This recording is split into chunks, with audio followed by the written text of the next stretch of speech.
Thank you very much. Thank you. That's a good-looking group behind me. This group isn't too bad either. Very nice. Nice to be with you. Beautiful, right? Beautiful. Thank you very much. And thank you all for being here to support one of the most important pieces of legislation in the history of our country.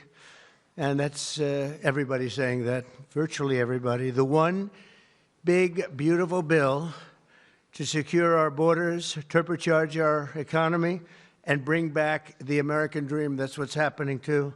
It's met with tremendous approval and reception. And when we were thinking about doing it, we were going to break it down into 3, 4, 5, 6, or even 7 bills. And I said, let's make it one big, beautiful bill, Mike, right?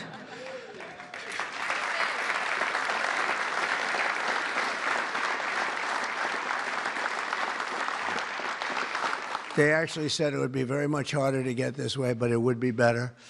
And the truth is, I think it worked out well because there's something for everybody, and I think in many ways much better. We're delighted to be joined by Secretaries Marco Rubio, Scott Bessent, Pete Hegseth, Doug Burgum, Doug Collins, Sean Duffy, Howard Lutnick, Linda McMahon, Brooke Rollins, Scott Turner, Chris Wright. Wow, that's a hell of a group. I think that's the biggest group of cabinet members.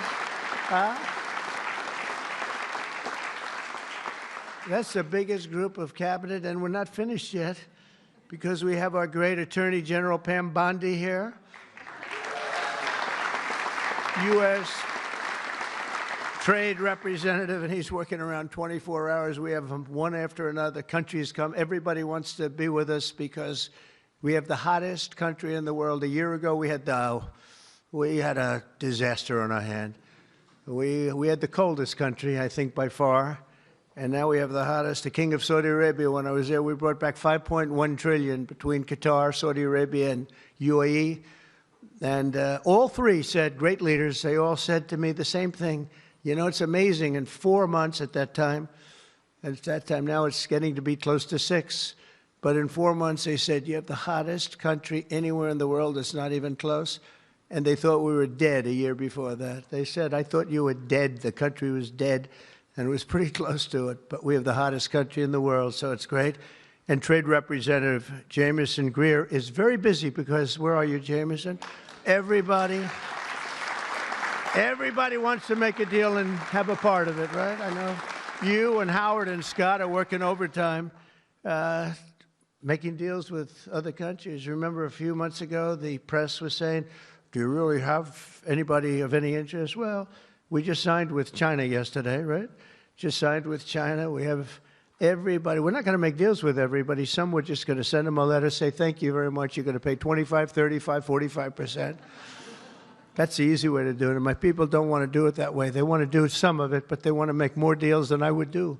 But we're having some great deals. We have one coming up, maybe with India, very big one, where we're going to open up India. In the China deal, we're starting to open up China, things that never really could have happened. And the relationship with every country has been very good. And we also have OMB Director, who's very busy also, Russ Vogt. Thank you. Thank you, Russ.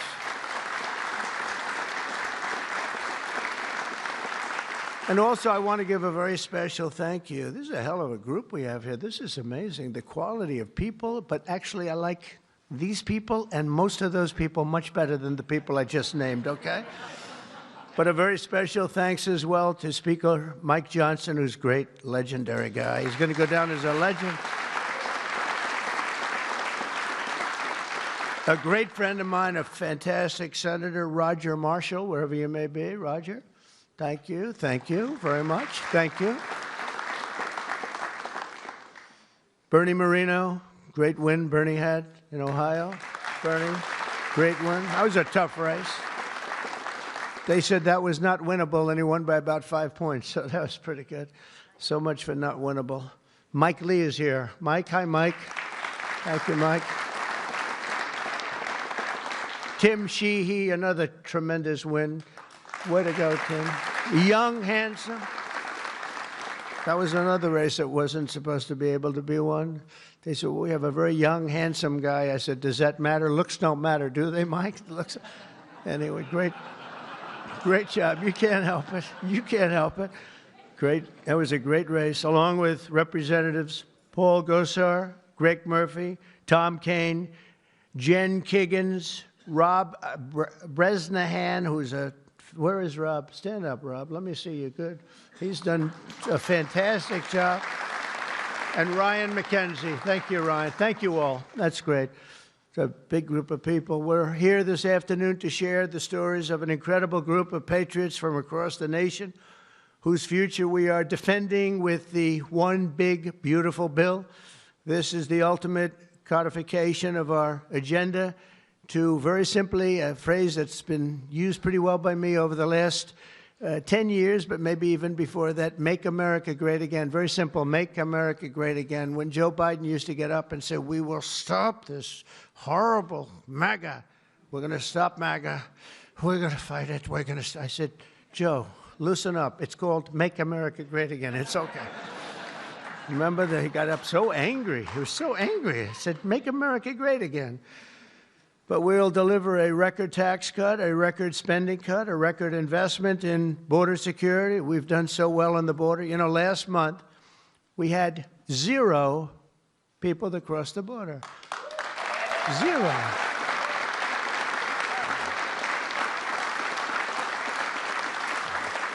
So Christie and Tom Homan and some of the people, what a job you've done. But, you know, people forget about that. They don't care. The border's been fixed. I wanted to talk about the border 2 days ago at a big group. Sir, they don't want to hear about the border. Why? It's fixed. You know, it's the second time it happened to me. In 2016, I won on the border. I fixed it in about 3 months. It was beautiful. And they wouldn't let me talk about the border. Sir, nobody wants to hear about the border. But we're going to talk about it anyway. Right, Tom Homan? We're talking about it anyway.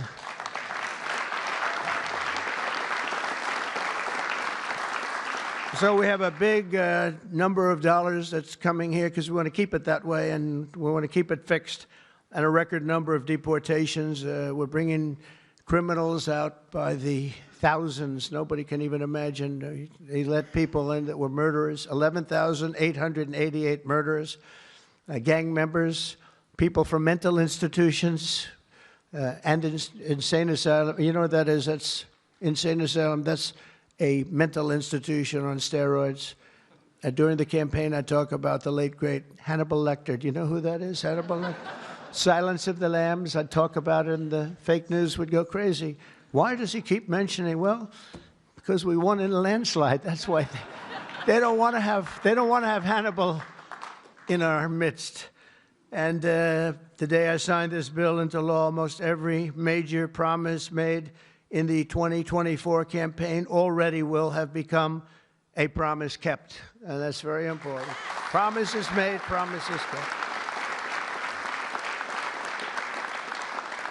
And according to the Council of Economic Advisors, these reforms will protect or create more than 7 million jobs, add 3.1% to economic growth, reduce taxes for the typical American by nearly 15%, and increase take-home pay for the normal family of 4 by at least $13,000, and that takes place immediately. That's not bad, right? Look, I'm looking at that guy back there, right? That's pretty good. And if we had a person over at the Fed that would lower interest rates a little bit, that would be helpful too. It's hard to believe. This is on top of, you know, we have to fight this guy. He's not doing the job. Each point that he keeps it up is the equivalent of $300 billion. $300 billion. So if he loaded 2, it would save $600 billion. We have to work hard with cuts on that, right? That's a lot of cutting.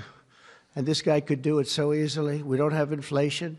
Well, we might have inflation. Yeah, and if you do, you raise the rate a little bit. That's okay. But we're going out because Biden gave us a lot of short-term debt. And in giving us short-term debt, he did us no favor. So I think what we'll do is we'll probably just extend the short-term debt and then go out, because I don't want to tie it up for 10 or 15 years at a high rate. But every point is it's really more, is $300 billion. So if we got it down to 1%, we're talking about almost $1 trillion in saving just with the stroke of a pen. no work, no missing anything, just like an accounting situation. Oh, Doug Collins, I just see Doug. Did I mention you, Doug? I don't think so. I'm glad I saw you. I'm glad that somebody's going to be in big trouble with you. They didn't write your name down, Doug. Somebody's in, I got you. So we think of that, though. We save, and all you have to do, it's so simple. I'm explaining to this guy, and Biden extended him. That wasn't good. I'm explaining to him, you can do so much for our country. You could save $1 trillion just with a stroke of a pen. Just the utterance of a sentence that we're going to be cutting. It's a shame. It's a shame. We're one of the highest. We should be the lowest. You know, with the United States of America, we'd have money coming in like at levels that they have never seen. I got a call the other day from the people in Congress because we're doing our bill.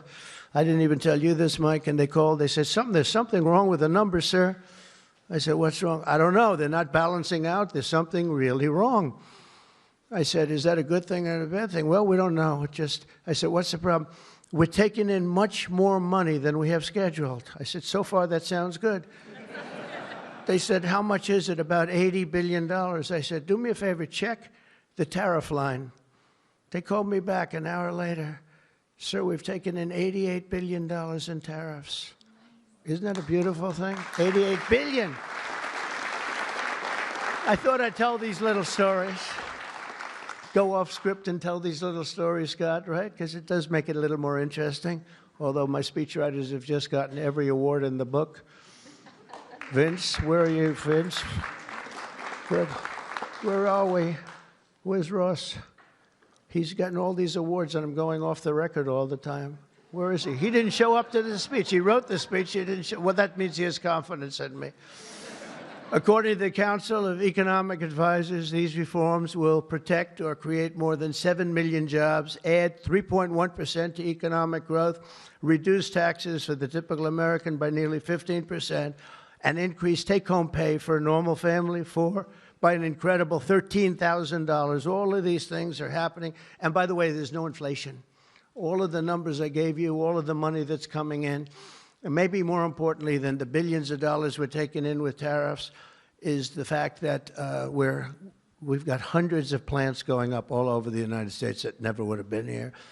I was with Howard and Scott and Texas Instruments the other day, and the head of Texas Instruments, they're going to spend $60 billion in the United States. And he said, sir, please don't do it to me. And I looked at him, I knew exactly what he meant. He said, you mean tariffs, right? He said, that's right. If you ever get rid of those tariffs, you've cost me a fortune.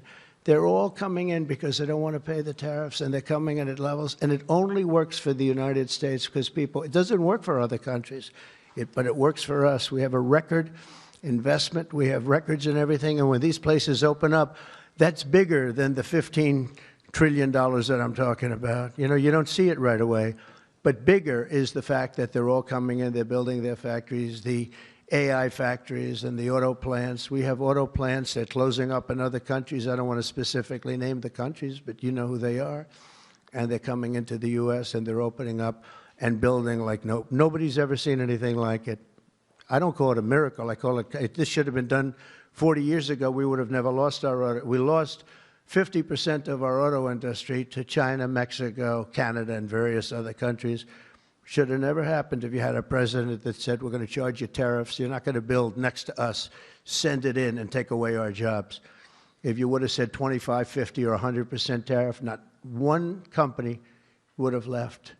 But they weren't business people. They were politicians, not very good ones, and some good ones, but some really not good at anything, to be honest with you. We're going to stop the largest tax hike, and we're going to do that in history. This would be, if the bill doesn't pass, there'll be a 68% tax increase. Think of that, 68%, which would be the largest in history by about 40 points. And we'll make the Trump tax cuts permanent, expand the child tax credit, and we will deliver no tax on tips, no tax on overtime, and no tax on Social Security for our great seniors.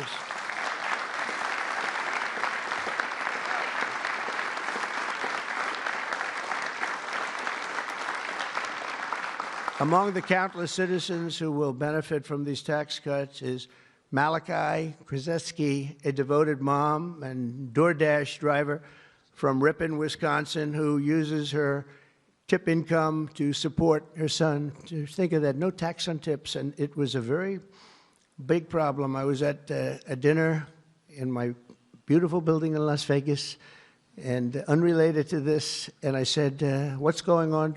I will never say good-looking waitress because looks don't matter anymore, you know, in our modern society. She happened to be beautiful, but I won't say that. I won't mention that. But nevertheless, a waitress came over, and I said, how are you doing? She said, not good, sir. Why? The government is killing me on tips. And she looked at me, she said, sir, there should be no tax on tips. I said, say it again. There should be no tax on tips. I said, that's the coolest thing I've ever heard. I walked outside, the press was there, as always, waiting for something bad to happen, hundreds of them. I said, ladies and gentlemen, please announce tonight there will be no tax on tips. And a legend was made. We won Nevada by so much. Republicans don't win Nevada. We won Nevada. So I want to thank that young, beautiful waitress. Thank you very much.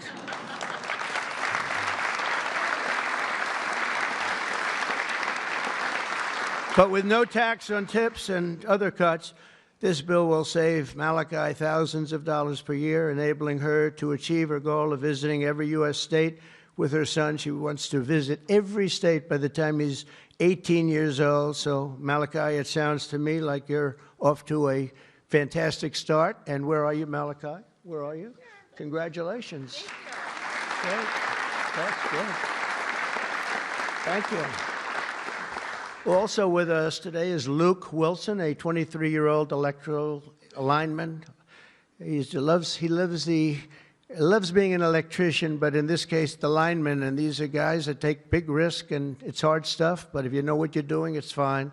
He's from Harmony, Pennsylvania, as well as Dee Sova, a truck driver from Springfield, Missouri, where, by the way, our beautiful planes landed, our B-2s. They landed after 36 hours of flying.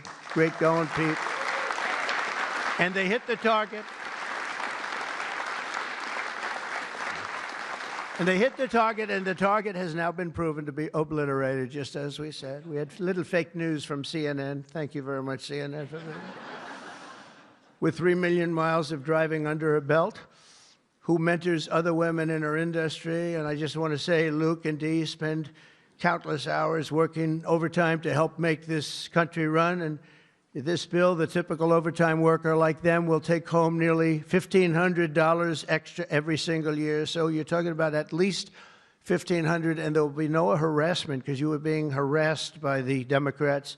So Luke and Dee, congratulations to you both. Thank you very much. Congratulations, wherever you may be. Thank you. Thank you very much.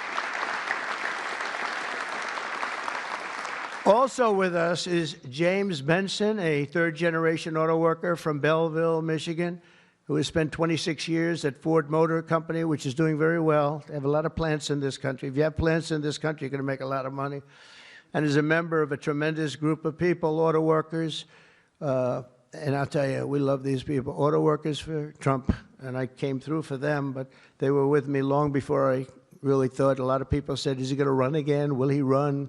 They've always been with me, the auto workers. James was a lifelong Democrat until 2017 when he saw the benefits of our tax law, and he also liked Trump. Now, sometimes they can like the law, but if they don't like the candidate, it's not going to matter, right? Is that right, Marco? Marco knows, because he has been one hell of a great Secretary of State, right? Stand up, Marco. Everybody respects Marco, right? True. Everybody respects him. Now we're delivering an even bigger win for the auto workers by making interest on car payments fully tax deductible. You know, that's something only rich people seem to have gotten. I said, you know, and that was my idea. It's pretty simple. But I said, you know, the rich people, they always looking for deductions. We want deductions. Linda, did I say, will you please stand up? Linda McMahon. So great. How much is Harvard going to be charged? How much are you asking for Harvard? Because they really have violated a lot of different caveats, haven't they? Huh? A lot, like a lot. They've been given $5 billion over the years. Can you imagine? And that's over a short number of years. That's just the beginning. They have $52 billion sitting in the bank, and they haven't been nice to our country. So I want to thank Linda McMahon, who's been really fantastic. But I said, on interest, I said, why couldn't we, if a car is made in the United States only, because otherwise we don't care if it's made someplace else, give the people that buy the car a deduction on the interest that they're paying to buy the car.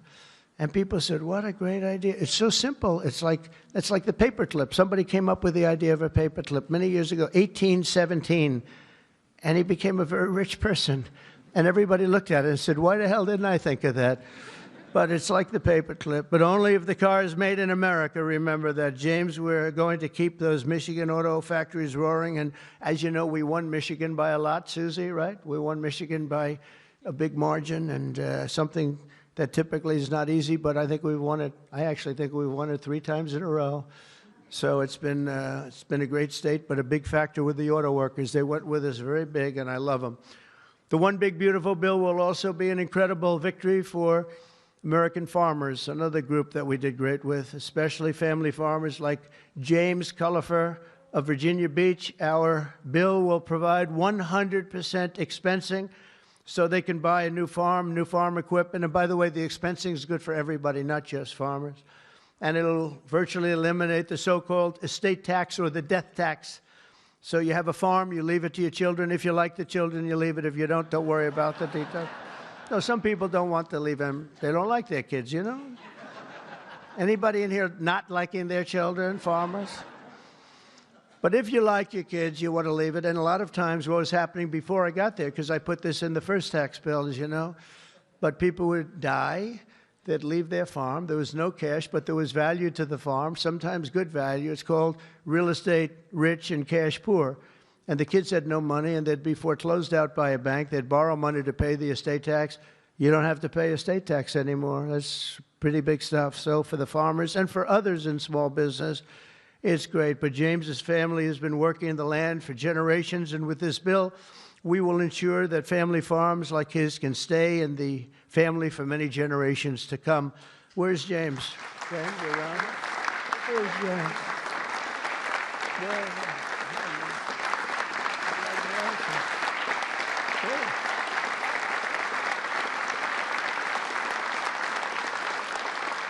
That's great. And you know what I mean, James, right?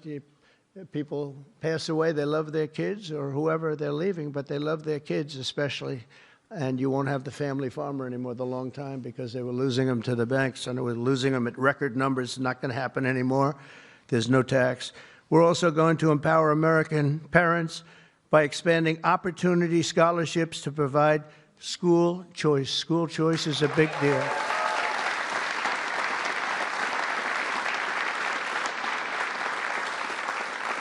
And we just got school working with the governor of Texas, as you know, Greg Abbott.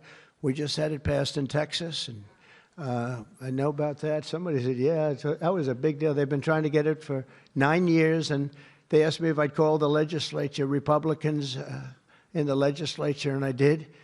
And I gave them a pep talk, and everybody voted for it. First time, they were shocked, but they never asked me to call them before. This was the first time, and they got it passed, right, Susie? It was amazing. And it was something that Dan and Greg and everybody, they really wanted it. And Ted Cruz wanted it badly. They all wanted it. So we got it in Texas. But you're going to have it. More and more people are talking about school choice. Good thing.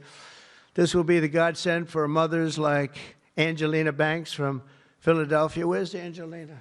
Where is Angelina? Oh. Oh. Oh. You are very pretty. She went out for a second and she's coming back. Okay? Where's Ange? Come on over here, Angelina. Oh, that's terrible. Oh, wow. How are you? I won't ask you where you've been, okay? I promise.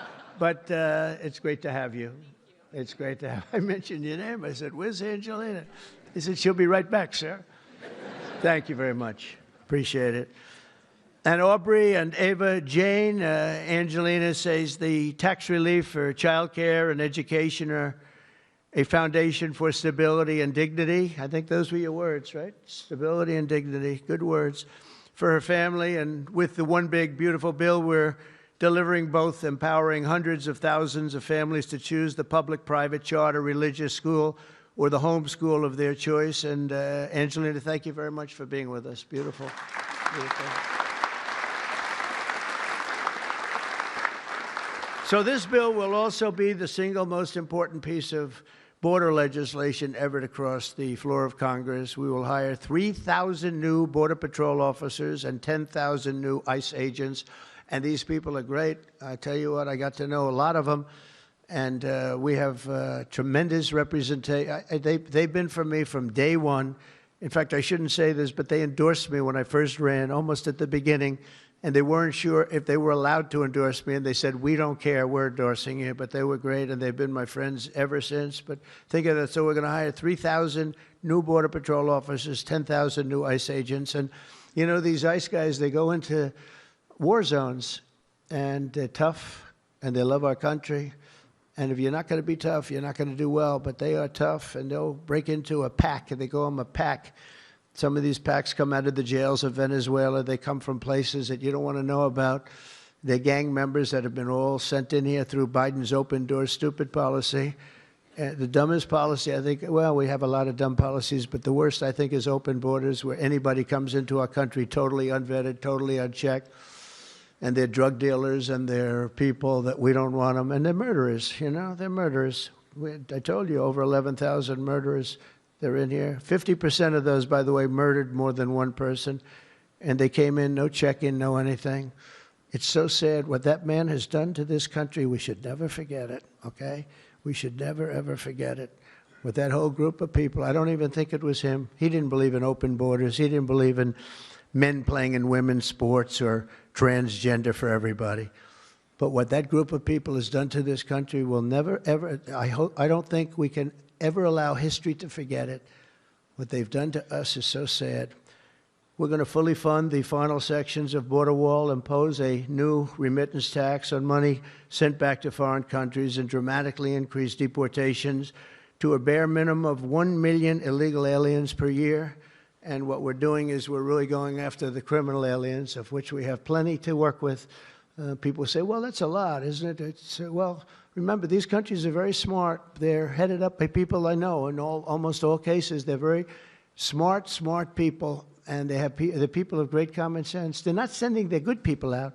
They're sending the bad people out, and they put them into caravans. I think I came up with that name, but somebody did. It's a great name, a caravan. Thousands, and sometimes as many as 30,000 people walking right into our country.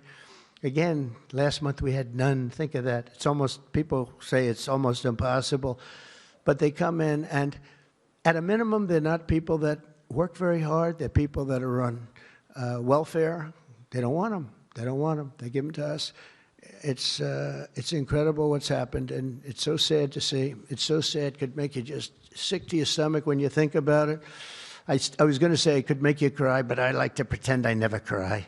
I don't want to be a crier, but it makes you sick to think of what they did. What they did to us is just sick. And guys, if we didn't have a Tom Homan, and if we didn't have some of the guys that we have working so hard and dangerously, the country wouldn't stand a chance. But we're getting them out, not as fast as they came in, because they came in and you'd see hundreds of thousands pour into our country in a day. But we're getting them out. And here today is Angel Dad Joe Abraham, the Angel Moms and Angel Dads. These are incredible people. They lost their precious 20-year-old daughter, Katie, in a hit and run after she was struck by an illegal alien from Guatemala. Katie was stopped at a traffic light, rear-ended, full force, going 60, 70 miles an hour right into the back of her car while she stopped. And she died immediately. And her killer, I think you could really say, the killer fled the scene. And Joe, we will end this invasion once and for all, and we're always going to remember the memory of Katie, that beautiful, beautiful 20-year-old daughter of yours. Where's Joe? Is she around here? Joe? Come here, Joe. Come here.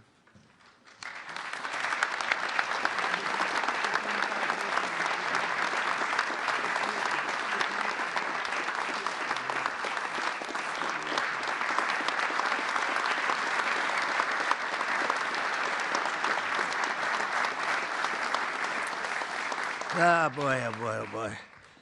Thank you, Joe, very much. Also with us is Sarah Stewart from Kerrville, Texas, who lost her brother to the fentanyl epidemic that has inundated her small town. Our bill provides billions and billions of dollars to stop fentanyl and other illicit narcotics.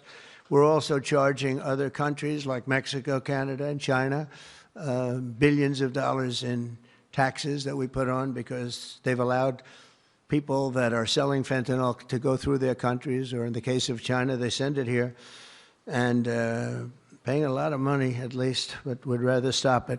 I think we're doing a big job of that, but would rather stop it. And other illicit narcotics pouring across the border and stealing more American lives. And thank you. Sarah will not rest until that fight is done. We're going to get that fight done. Sarah Stewart is where? Sarah? Hi, Sarah. Beautiful. Thank you. Good guy, huh? Yeah. I can see that. I also want to thank the president of the National Border Patrol. His name is Paul Perez. He's been with me from the beginning. And Brandon before him. These are great people. I've gotten very friendly with some of these people from Border Patrol and ICE because I'd call them once every 2 or 3 days. How we doing? How we doing? How we doing? If you remember, Kamala was the border czar. And in 4 years, she never made one call to Paul or Brandon or anybody else. And I'd like to have Paul come up, say a couple of words if you're here. Paul? Where are you, Paul? Oh, there you are. Go ahead, Paul. President Trump made promises that he's kept. Now it's time for Congress to back him up. We need to end the chaotic and recklessness that Biden allowed into this country. The millions of people that are out there, we're going to get with this big, beautiful bill. We've got the funding, we've got the technology, we need everything in that bill to get it done so that no more families are victimized. And those that have victimized families, we can go get them out with ICE. Our officers and agents are not afraid. We're ready to take this fight to them, and we've been so because of President Trump's leadership. Thank you, sir.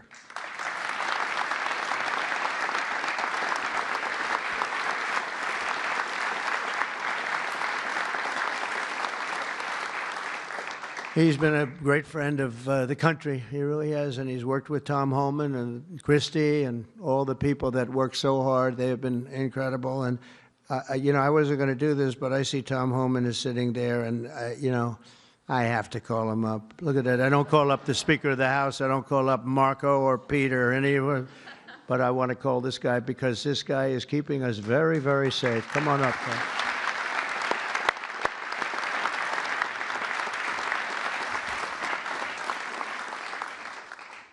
Well, look, I think this issue of the big, beautiful bill should be nonpartisan. I don't know what the hell's the matter with everybody up in Congress? People are dying every day. ICE is arresting 3 times as many criminals that the Biden administration did. We're taking public safety threats and national security threats off the street every single day. But we got over 600,000 illegal aliens with criminal histories walking the streets of this country. We got less than 5,000 deportation officers. This should be a no-brainer. The more resources we get, if we get this bill passed, we got more agents on the road. We buy more beds, we get more transportation flights. More agents means more bad guys arrested, taken off the streets of this country every single day. Every day we arrest a public safety threat or national security threat, this makes this country much safer. Who the hell would be against that? And I get irritated, I get pissed off because I'm sick of meeting angel moms and dads. You want to talk about family separation? They buried their children. So I've done this since 1984. I've worked for 6 different presidents. No one has had the success of the Trump administration. We got the most secure border in the history of this nation today.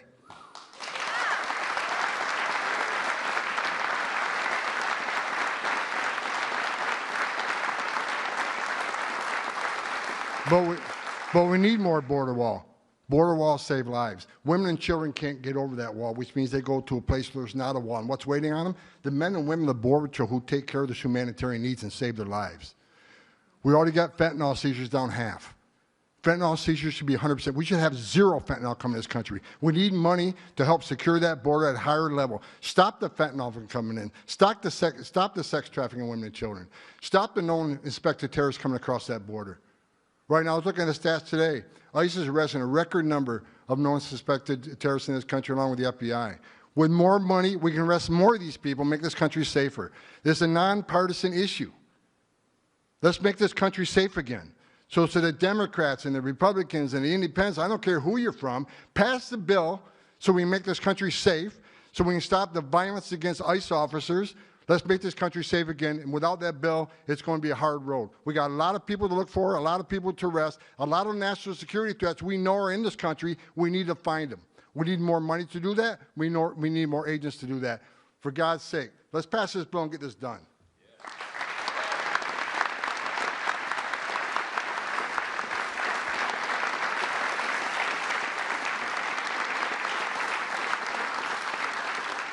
He got so angry he didn't even shake my hand or look at me. Just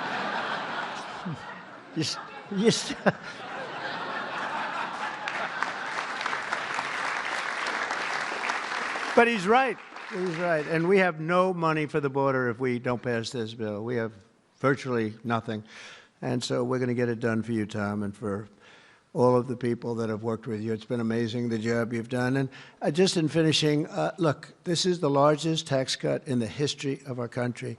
They want to give you, the Democrats want to give you the biggest tax increase in the history of our country. They have things, whether it's border or economic development or no tax on tips and Social Security and no tax on overtime and all these different things. There are hundreds of things here. It's so good. And we're going to also cut costs. We're cutting $1.7 trillion in this bill, and you're not going to feel any of it. And your Medicaid is left alone. It's left the same. Your Medicare and your Social Security are strengthened. We're not cutting. The Democrats are going to destroy all three of them because it's not sustainable. They'll end up cutting your Medicare, Medicaid in half. So we're going to do a real job. It's so important. So if you can, call your senators, call your congressmen. We have to get the vote. I want to thank you. You have been unbelievable, Mr. Speaker. You have worked round the clock for months.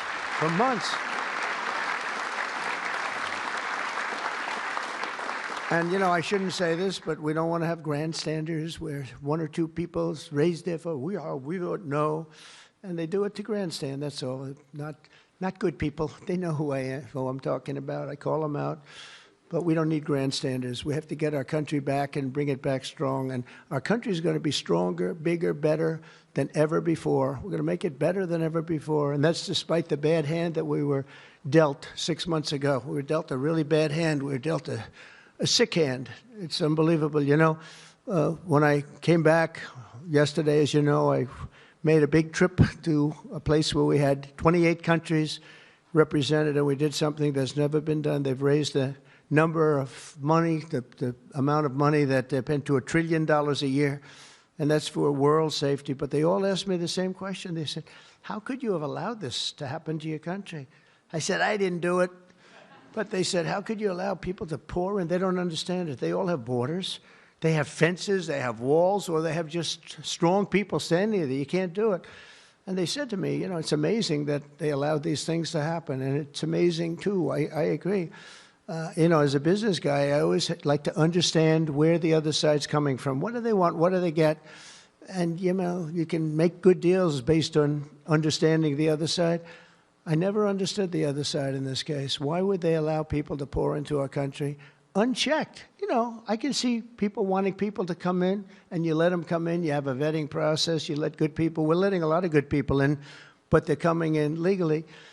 But why would you allow people to come in that you can look at them and say, big trouble, big trouble? Why would you do it? It's nobody understands. And a lot of people say voting, but, you know, we've got to strengthen up our elections because the voting is crooked as hell. Got to strengthen it up. But it's not that. It's either they're stupid and they're not stupid, or they hate our country. But we love our country, and we're going to stop this madness, and we're going to get this bill approved. And all of the things that I've been talking about now for 2 years on the campaign trail, and we won, remember, we won every single swing state. We won by millions of votes. We won everything. We won every, it was a landslide. We won something that nobody talks about, districts.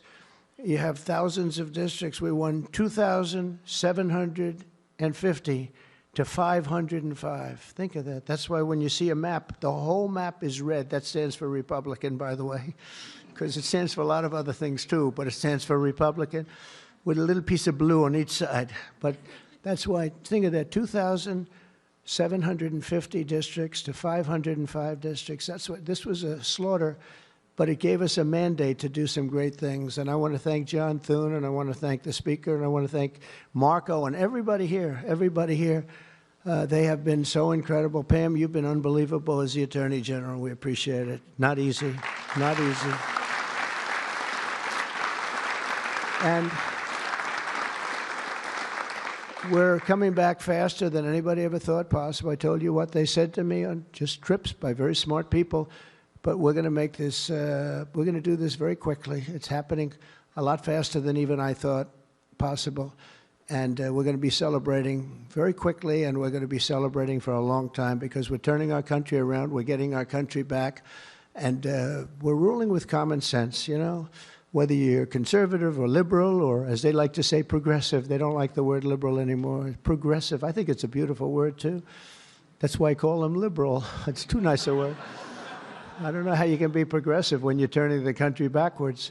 But no matter what you are, it's all about common sense. And I think that's the way I've ruled. I do what's right. I want to have borders. I don't want to have transgender for anybody that happens to leave the house at a young age, the things they do. I don't want to have men playing in women's sports. That's got to be, you know, they say it's an 80-20. I think it's a 97-3 issue. It's so ridiculous. It's so ridiculous.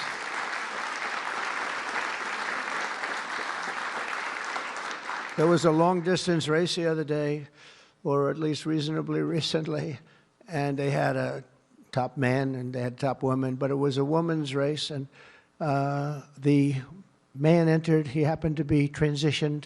Isn't that lovely? And he entered the race, and he beat the champion woman by 5 hours and 14 seconds. 5 hours, that's a lot. Think of it, you're waiting 5 hours for your beautiful daughter to come in. Come on, baby, let's go. You can do it. He won by 5 hours and 14 seconds. It is crazy, and it's so demeaning, and they don't want to change. I see it the other day. Guys like Schumer, our great Palestinian senator, this guy, no, he's changed. He used to like Jewish people. Now he's totally against Jewish people. It's the most incredible transformation I think I've ever seen. But who would allow this to happen? In other sports, the same thing. Try the weightlifting numbers someday. You want to see some big differences. In a million years, the women will never catch these numbers. It's not going to happen.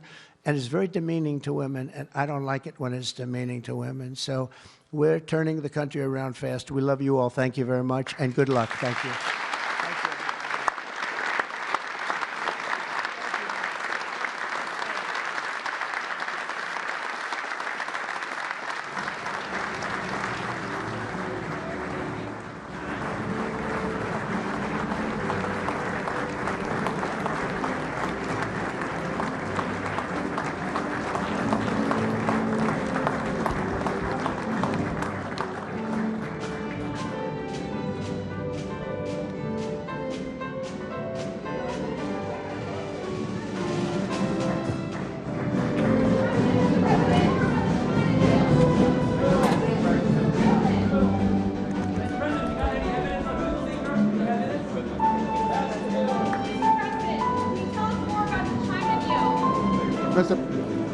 Mr. President, can Congress finish this by July 4th? We hope so. Mr. President,